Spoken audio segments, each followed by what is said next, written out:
6 अगस्त 1945 सुबह के तकरीबन 7 बजे जापानी सेना को रडार पर दक्षिण में कुछ हलचल दिखाई देती है। पहले तो रडार पर काम कर रहे सैनिकों को कुछ समझ नहीं आता, लेकिन थोड़ी देर बाद वो समझ जाते हैं कि एक अमेरिकी लड़ाकू विमान हिरोशिमा की तरफ बढ़ रहा है। जापानी सेना सभी रेडियो कार्यक्रमों को बंद करवा देती है और चारों तरफ खतरे के सायरन बजाना शुरू कर देती है। अगर यहाँ पर जापानी सेना चाहती तो अपने कुछ विमान भेजकर उस अमेरिकी विमान को रोक भी सकती थी, लेकिन 1945 तक आते आते विश्व युद्ध के कारण जापान की आर्थिक स्थिति इतनी खराब हो चुकी थी कि अब उसके पास विमानों को चलाने के लिए पेट्रोल भी नहीं था। अमेरिका का यह लड़ाकू विमान हिरोशिमा के आसमान में आता है, लेकिन थोड़ी ही देर बाद वापस भी चला जाता है। जापानी अथॉरिटी को लगा कि ये कोई साधारण अमेरिकी लड़ाकू विमान होगा जो हिरोशिमा की स्थिति का जायजा लेने के लिए वहाँ पर आया था। इस विमान के जाने के बाद जापानियों को लगा कि अब खतरा टल चुका है, इसलिए खतरे के सायरन बंद कर दिए जाते हैं। इस समय जापान अपने सबसे बुरे दौर से गुजर रहा था। इस वक्त द्वितीय विश्व युद्ध चल रहा था और जापान इटली और जर्मनी के साथ मिलकर मित्र राष्ट्रों के खिलाफ लड़ रहा था। जापान के दोनों साथी हार चुके थे, लेकिन जापान अब भी हार मानने को तैयार नहीं था। हालांकि इस वक्त तक आते आते जापान की हालत भी काफी खराब हो चुकी थी। जापान में खाने पीने की कमी हो चुकी थी, लोग भूख से मर रहे थे, दुकानों में राशन खत्म हो चुका था, पेट्रोल के भाव आसमान छू रहे थे। एक आम जापानी नागरिक की आर्थिक स्थिति इतनी खराब हो गई थी कि जापान की सड़कों पर अब कोई भी पर्सनल कार नहीं दिखती। सड़कों पर चारों तरफ बस पैदल चलते लोग और मिलिट्री व्हीकल ही दिखाई देते। 6 अगस्त 1945 की उस सुबह जब अमेरिका का वो लड़ाकू विमान हिरोशिमा के आसमान से वापस चला गया, तो जापानी सेना को लगा कि वो विमान युद्ध की स्थिति का जायजा लेने आया होगा। जापानी अधिकारियों का ये अनुमान सही भी था, लेकिन उन्हें नहीं पता था कि विमान युद्ध की स्थिति का नहीं बल्कि मौसम का जायजा लेने आया था। विमान जब वापस लौट जाता है तो जापानी अधिकारी चैन की सांस लेते हैं, लेकिन थोड़ी ही देर बाद सुबह के तकरीबन 8 बजे दक्षिण से एक और विमान आता है। जापानी सेना इस विमान को भी रोक सकती थी, लेकिन उन्हें लगा कि ये विमान भी पहले की तरह बस स्थिति का जायजा लेने आया होगा। पर उन्हें क्या पता था कि ये विमान उनकी मौत का फरमान लेकर आया था। जापान की तरफ बढ़ रहा ये विमान एनोला गे नाम का एक बम वर्षक विमान था। इस विमान को मेजर थॉमस फेरे भी उड़ा रहे थे। सुबह के ठीक 8:15 पर इस विमान से लिटिल बॉय नाम का एक 4 टन वजनी न्यूक्लियर बम नाक के बल धरती पर गिरना शुरू होता है। इस बम का लक्ष्य हिरोशिमा का अओई ब्रिज था, लेकिन हवाएं इतनी तेज चल रही थी कि ये बम अपने लक्ष्य से 250 मीटर दूर सीमा सर्जिकल हॉस्पिटल पर जाकर गिरता है। इस बम को धरती पर पहुंचने में 43 सेकंड का समय लगता है। इस बम की शक्ति 15,000 TNT के बराबर थी और जब ये फटा तब तापमान 4000 डिग्री सेंटीग्रेड तक पहुंच गया। आसमान में उड़ रहे एक दूसरे अमेरिकी लड़ाकू विमान के पायलट चार्ल्स स्विनी बताते हैं कि उस बम के फटते ही इतनी तेज रोशनी हुई कि मानो सूरज धरती पर आ गया हो। ये विस्फोट इतना भयानक था कि कुछ ही पल में कंक्रीट से बनी इमारतों को छोड़कर धरती पर मौजूद हर चीज धुआं बन गई। जिस जगह विस्फोट हुआ उसके 15 किलोमीटर के दायरे में आने वाली हर इमारत के शीशे चकनाचूर हो गए। सिर्फ कुछ ही पलों में हिरोशिमा शहर की अधिकतर इमारतें धराशायी हो गई। उस वक्त देखने में ऐसा लग रहा था मानो हिरोशिमा में आग का तूफान आ गया हो। सिर्फ कुछ सेकंड पहले जिस हिरोशिमा की आबादी 2.5 लाख थी, अब वो सिर्फ 1,60,000 ही बची। 80,000 लोग एक ही पल में राख बनकर रह गए। अमेरिकी लड़ाकू विमान एनोला गे के पायलट पॉल टिबेट्स बताते हैं कि ये धमाका इतना खतरनाक था कि विस्फोट होते ही विमान के आगे के केबिन में एक तेज रोशनी फैल गई। ये धमाका इतना तेज था कि इतनी ऊंचाई पर उड़ रहे विमान में बैठे पायलट्स के दांतों में भी कंपकपी होने लगी। इसी विमान के पिछले हिस्से में बैठे बॉब कैरन ने अपने कोडक कैमरे से उस भयावह मंजर की कई तस्वीरें ली, जिनमें देखा जा सकता है कि विस्फोट के कारण आसमान में बैंगनी बादल बन गए थे और इन बादलों के बीच से मशरूम की तरह दिखने वाला एक बहुत बड़ा सफेद धुएं का गुब्बार ऊपर की तरफ उठ रहा था। इस धुएं के गुब्बार को द डेथ मशरूम के नाम से जाना जाता है। इस मशरूम के नीचे वो 80,000 लोग थे जो कुछ समय पहले जिंदा थे। 14 साल के फुजियो तारिकोशी 6 अगस्त की उस समय धमाके वाली जगह से कुछ ही दूरी पर मौजूद थे। विस्फोट वाली जगह के इतना नजदीक होने के बावजूद भी फुजियो उन चंद खुशकिस्मत लोगों में से एक थे जो जिंदा बच गए। वो बताते हैं कि उस सुबह मैं अपनी माँ के साथ नाश्ता कर ही रहा था कि तभी हमें आसमान में जोर की गड़गड़ाहट सुनाई देती है। हम लोग दौड़कर बाहर आते हैं। पहले तो हमें लगा कि वो किसी प्लेन की गड़गड़ाहट होगी, लेकिन जब हमने आसमान की तरफ देखा तो वहाँ पर कोई प्लेन नहीं था। हमने देखा कि उत्तर पूर्व की तरफ से एक छोटी सी बॉल जमीन की तरफ आ रही है। ये बॉल जैसे जैसे नजदीक आ रही थी और ज्यादा स्पष्ट हो रही थी। कुछ ही देर में हमें पता चल गया कि ये एक बम था, लेकिन ये सब इतना जल्दी हुआ कि हमें भागने का मौका ही नहीं मिला। फुजियो आगे बताते हैं कि जैसे ही वो बम जमीन पर गिरा, एक तेज रोशनी के साथ इतना भयानक धमाका हुआ कि पहले तो मैं अंधा हो गया और अचानक से मेरे पैरों के नीचे की जमीन इतनी जोर से हिली कि मानो धरती फट गई हो।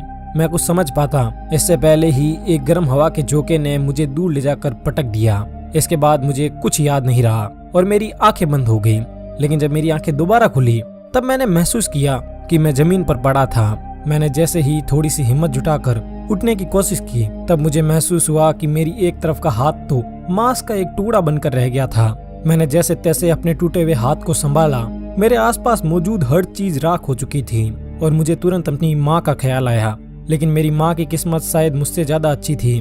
उन्हें मेरी तरह अपने गले हुए हाथ को नहीं उठाना पड़ा। मेरी माँ मुझे छोड़कर जा चुकी थी। ये बातें बताते हुए फूजियो की आंखों में आंसू आ गए। उनका मानना है कि मरने वालों की किस्मत जिंदा लोगों से अच्छी थी क्योंकि उन्हें उस तबाही के बाद के भयानक मंजर को नहीं देखना पड़ा। फूजियो की तरह ही एक स्कूली छात्रा जिंको क्लाइन भी उस सुबह हिरोशिमा रेलवे स्टेशन पर खड़ी थी। क्लाइन बताती हैं कि मैं और मेरे कुछ दोस्त जब स्टेशन पर खड़े थे तब अचानक एक जोरदार विस्फोट होता है। मैं तुरंत बेहोश हो जाती हूँ। लेकिन जब मेरी आंखें खुलती हैं तो मैं देखती हूँ कि मेरे आसपास कई सारे लोग मलबे के नीचे दबे हुए थे। वे लोग चीख पुकार कर रहे थे लेकिन वहाँ पर उनकी मदद करने वाला कोई नहीं था। मैं कुछ लोगों को बचाने की कोशिश भी करती हूँ लेकिन आग इतनी तेज थी कि मैं नाकाम रहती हूँ। इसके बाद मुझे अपने माता पिता की याद आती है। मैं तुरंत अपने घर की तरफ दौड़ती हूँ। रास्ते में मुझे कई मरे हुए लोग दिखाई देते हैं लेकिन उन लोगों के जख्म देखकर मेरी हालत इतनी खराब हो गई कि मैं उनकी कोई मदद नहीं कर पाई। किसी का हाथ उसके शरीर से अलग होकर लटक रहा था तो किसी के मुंह की चमड़ी पूरी तरह गल चुकी थी। जैसे तैसे करके मैं जब घर पहुंची तो मैंने देखा कि मेरी माँ बहुत ज्यादा घायल थी। मेरे पिता दूसरे शहर में रहते थे इसलिए उन्हें कुछ नहीं हुआ।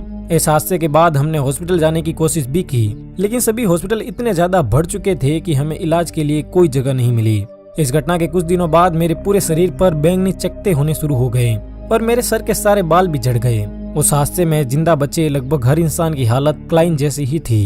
हिरोशिमा की 1/3 आबादी को इतनी बेरहमी से मौत के घाट उतारने के बाद भी अमेरिका के राष्ट्रपति हैरी ट्रूमैन अमेरिका की सैन्य ताकत पर गर्व करते हुए बड़ी बेशर्मी से कहते हैं कि हमारे विमानों ने दुश्मन पर एक बम गिराया है जिसके कारण दुश्मन देश में भारी तबाही हुई है। ये बम 20,000 टन का था और ये अब तक के सबसे शक्तिशाली बम से भी 2000 गुना ज्यादा विध्वंसक है। ब्रह्मांड की शक्ति वाले इस बम ने हमारी हथियारों की श्रृंखला में क्रांतिकारी परिवर्तन किया है। ट्रूमैन आगे कहते हैं कि हम इससे भी खतरनाक हथियार बनाने पर काम कर रहे हैं। अमेरिकी राष्ट्रपति के इस बयान से अब आप अंदाजा लगा सकते हैं कि अमेरिका को इतने निर्दोष लोगों की जान जाने के बाद भी इस हमले का कोई अफसोस नहीं हुआ।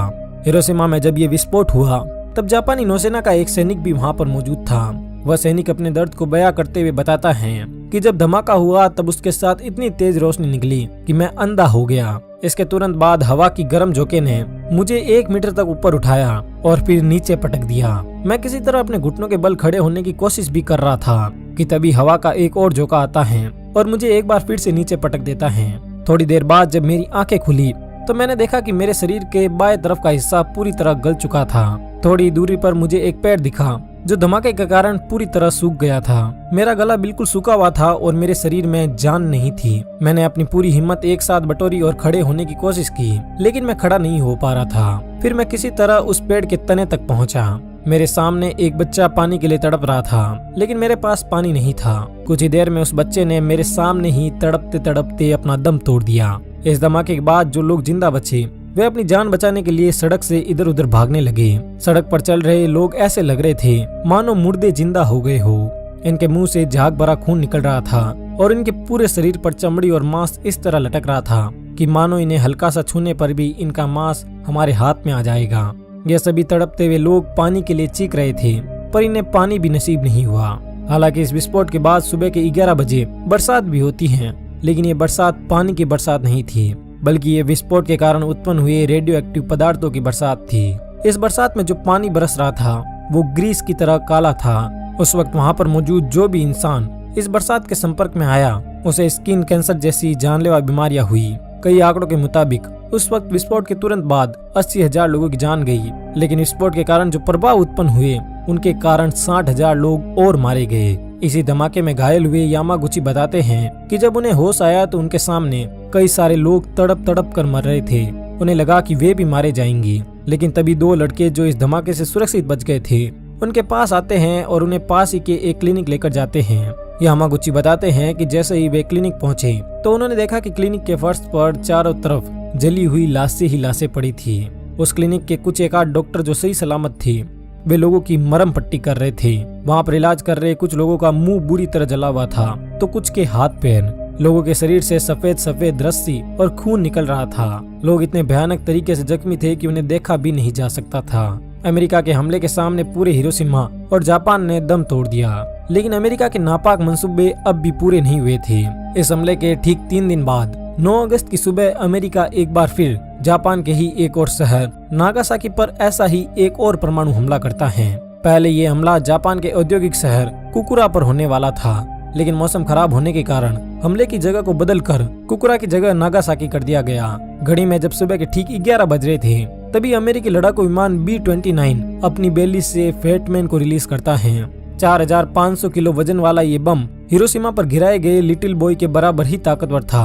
52 सेकंड तक हवा में गिरते रहने के बाद जमीन से 500 फीट की ऊंचाई पर यह बम फटता है। शहर से बाहर काम करने वाले कुछ मजदूर बताते हैं कि जब बम फटा तो पहले तो उन्हें कुछ समझ नहीं आया, लेकिन बाद में उन्होंने देखा कि चारों तरफ लाशें ही लाशें थी। उनमें से कुछ बताते हैं कि हमने पहले कभी परमाणु बम के बारे में नहीं सुना था, इसलिए हमें कुछ समझ नहीं आ रहा था।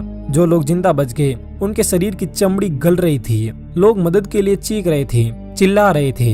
जिस जगह विस्फोट हुआ उसके 1 किलोमीटर के दायरे में हर चीज या तो धुआं बन गई या राख बन गई। लगभग 74,000 लोग इस हमले में मारे गए और इतनी ही संख्या में लोग घायल भी हुए। हमले के बाद जिंदा बच्ची मिची हथोरी बताती हैं कि उस समय मैं 15 साल की थी। मैं अपने स्कूल की सबसे होनहार छात्रा तो नहीं थी, लेकिन सबसे आगे का ही छात्रा जरूर थी। इसलिए विस्फोट से पहले जब सिटी में खतरे का सायरन बजा तो हमारी टीचर ने हम सभी को पास ही में बने बंकर में जाकर छुपने को कहा। मेरे सभी साथी इस वार्निंग को हल्के में ले रहे थे, इसलिए वो सभी क्लासरूम से निकलकर स्कूल के मैदान में टहलने लगे, लेकिन मैं उस बंकर में जाकर छुप गई। कुछ ही देर में एक बहुत ही तेज आवाज के साथ एक भयानक विस्फोट होता है। मेरे जो दोस्त मेरे सामने बंकर के बाहर खड़े थे वे अचानक गायब हो गए। धमाके के कारण निकलने वाली रोशनी से मैं कुछ समय के लिए अंधी हो गई। अचानक बंकर में एक इतना तेज गर्म हवा का झोंका आया कि मैं एक जोरदार झटके के साथ दीवार से टकरा गई। कुछ ही देर बाद जब मेरी आंखें खुली और मैं बाहर निकली तो मेरे सामने मेरे दोस्तों की लाशें पड़ी थी। मैं उन्हें पहचान भी नहीं पा रही थी। उस वक्त तक लोगों ने परमाणु बम का नाम भी नहीं सुना था, इसलिए उन्हें लगा कि आसमान में सूरज फट गया।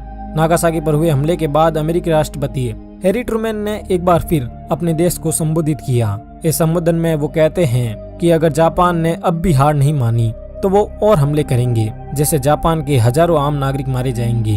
इसलिए जापान के लिए बेहतर यही है कि वो आत्मसमर्पण कर दे। हिरोशिमा और नागासाकी पर हुए परमाणु हमले और 8 अगस्त को सोवियत यूनियन ने भी जब जापान के खिलाफ मोर्चा खोल दिया तो जापान ने हार मानकर 6 दिन के बाद आत्मसमर्पण कर दिया और इसी के साथ द्वितीय विश्व युद्ध भी समाप्त हो गया। ये युद्ध भले ही उसी दिन समाप्त हो गया, लेकिन इसने हिरोशिमा और नागासाकी को इतने बड़े जख्म दिए कि जिनकी हम कल्पना भी नहीं कर सकते। हिरोशिमा और नागासाकी पर हुए इन हमलों पर गांधी जी की ये बात बिल्कुल सटीक बैठती है कि an eye for an eye makes the whole world blind। ये तो हिरोशिमा और नागासाकी पर बम गिरने की घटना थी, लेकिन इन शहरों पर ये हमले क्यों हुए ये जानने के लिए आप राइट साइड में दिए हुए हमारे द्वितीय विश्व युद्ध पर बने इस वीडियो को देख सकते हैं। धन्यवाद।